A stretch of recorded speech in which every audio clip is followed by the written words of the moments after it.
it's time. It's time to get started on your first assessment task for the rural community engagement subject. Now, I'll be honest, I really enjoy watching these presentations, and I'm actually really looking forward to watching these presentations, because really at the heart of this is about us getting to know you a little bit. It's also about you getting to know you, obviously, but it gives us an opportunity, us as the teachers of the subject, as the facilitators, it gives us an opportunity to get a better understanding of who you are and what you're trying to do.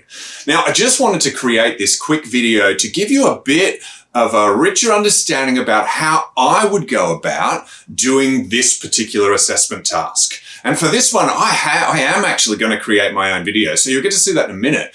But this is the process that I would take. So the first thing that I would do, obviously, is to complete the Who Am I module, that very first module. It's absolutely imperative that you complete that.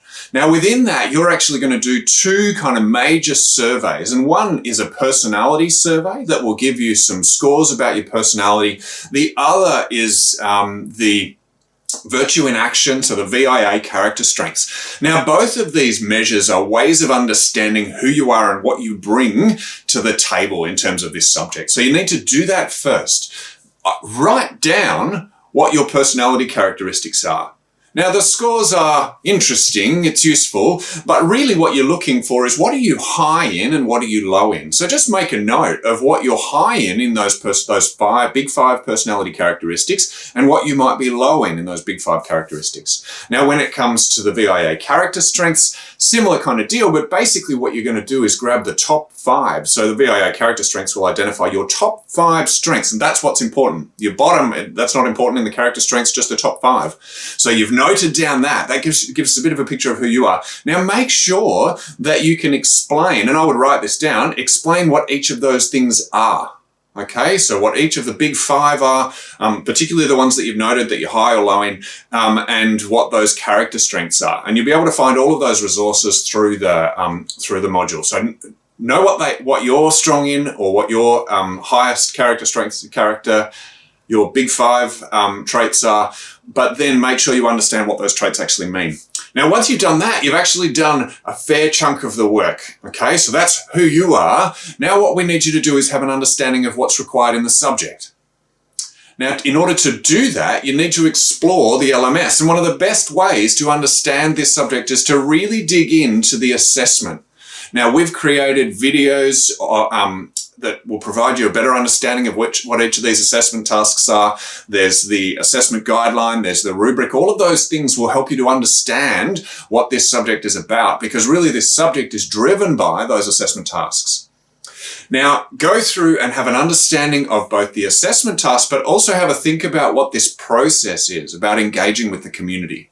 Because your task is going to be to identify how does your personality and or character strengths, and you can do all personality or all character strengths if you like, or a mixture of two, and I would encourage you to do a mixture of both. How does some of those, so you don't have to talk about all of them, how does some of them impact the way in which you engage with community development, with this work of engaging with the community and investigating the community and understanding rural community.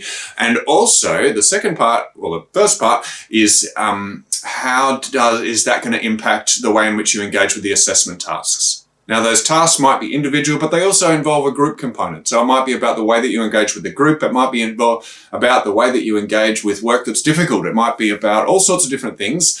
But we want you to capture those kind of core elements of engaging with the community and engaging with the assessment tasks of the subject. So what you'll be doing is you'll be providing examples demonstrating that you understand the personality characteristics or character traits and you understand their impact on your action in this subject. And that shows us that you've got a really rich understanding of these ideas in that module. And that's really important. It's important both for this assessment task, but it's also important for your success, okay, in terms of doing well in this subject, but doing well in life, I guess, is understanding the role of who you are in what you do. Now, finally, one of the reasons I really look forward to these is because students have put some great presentations together. This should represent you, okay? This is you in front of the camera, and I know that's a bit scary sometimes, but these are skills we want you to develop in university. These are really important skills. going forward. And so finally, have a think about how you can be a little bit creative in the way that you present this video. Now you'll see that a fair portion of the mark for this video is actually attributed to the presentation style, and there's good reason in that. Okay, it's great that you can write, but you also need to be able to present to other people, and a proxy for that is being able to present to camera. So we've had a student in the past who took us to the library that he used to go to as a kid and took us, and shot the video in front of those places. There are all sorts of different ways. You can be as kooky as you like, you can be as straight-laced as you like, but we want you to think about how you're going to get your message across about who you are, okay? This is not a time for, being straight-faced and boring. Really think carefully about how you're going to present this, be interesting and engaging and well-practiced. I hope that is really, really useful. I'm really looking forward to watching these videos, and I hope you enjoy my presentation. I'm not going to make it up. I'm going to do it for real, based on my character strengths, and so that video will be there. So that'll be a bit of an example for you as to how to engage with it. Looking forward to seeing these videos. We'll see you in a bit.